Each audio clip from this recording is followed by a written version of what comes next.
Oh hey, welcome back to another Devlog of Budgeteze. Boy oh boy do we got a good one for you today. Now I ain't gonna lie to you, when I first started Budgeteze, I was creating this for myself. Now that lets you take certain shortcuts that cripples you for multi-user. Now your boy couldn't have that, so we ripped it out. Let's go with what we did. Now when I started this devlog, I had massive monolithic Razor pages that contained the HTML, CSS, and C#. This made creating updates a nightmare. Thankfully, we can separate out the different types of code to their respective files. With CSS, this can work flawlessly, but if you took shortcuts, then you might get the following. When you strip out CSS to its own yourpage.razor.css file, Blazor will take your styling and make it unique for that control or page. Now this is great if you're styling an H1 for the 100th time and you don't want to come up with unique class names. But if you misplaced your CSS, then you'll have some problems. Once I found where I put my CSS, then I was able to fix my month picker again. Now another area of the Razor pages that drove me crazy was my razorpage.razor.cs. I thought you could just copy the code directly from the Razor page to the CS file and it would just work. I was wrong. I was so wrong. I couldn't have been more wrong if I tried. Turns out you need to do several things in order for your Razor page to see the C# backing file.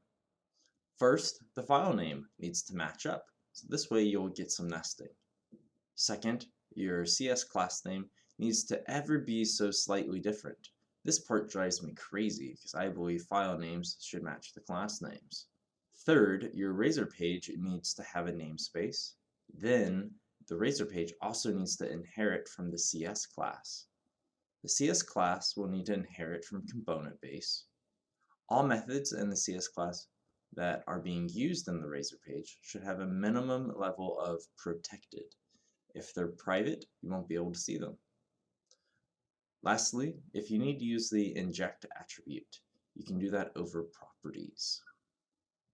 Now, the next big change was my data storage layer. Originally, I was using SQL Server. Once again, this decision went back to build a budget app for myself, and I wanted to build it fast. Now that I want to scale this app to the world, SQL Server didn't fill my needs. I want to be able to horizontally scale Budgeteze for two reasons. First, keep the data close to the user to reduce load time. Second, allow for geo-redundant data store. Now you can't achieve this with Azure SQL Server, but at a high cost.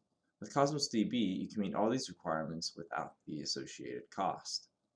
The first step of the migration was to create a DAO, or data access layer.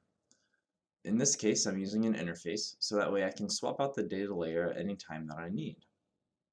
Once that was complete, I refactored my current SQL solution and tested. Once that worked, I got moving onto a migration to Cosmos DB. After I created my new data classes, I created a data migrator console app that would allow me to move data from SQL Server to Cosmos DB. Now, this wasn't without any hitches. For example, I wanted to preserve some relationships in the data when I was transporting my objects from the server to the site, but couldn't save them in Cosmos DB. This is where I was able to create my own attribute for do not save. I would use this attribute each time I go to save to Cosmos DB, and I would set the value of those properties to the default value. Since I'm no longer storing certain relationships in the DB anymore, I had to reconstruct them. Now, there's more than one way to skin a cat, and my first attempt was quite naive. I would create a SQL query for each object that I needed to retrieve from Cosmos DB.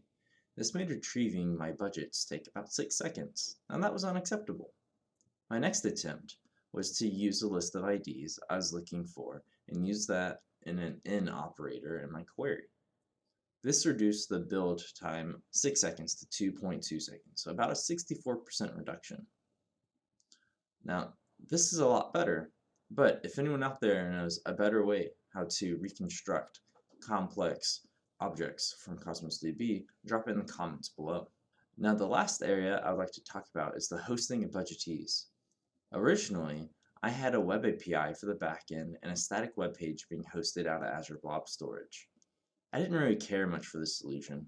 It felt a bit kludgy, and I kept running into CORS issues.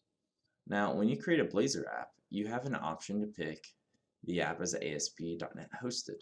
So I decided to take this option out for a spin and test it in a project. I was pleasantly surprised to find that this to be my solution. Not only would the web server serve up my static web app, but it would also act as my backend API. A few copy pastes later, I was up and running on Blazor, WASM, ASP.NET hosted site, and I couldn't have been happier. I'd like to thank y'all again for coming along with me on this journey creating Budgeteze.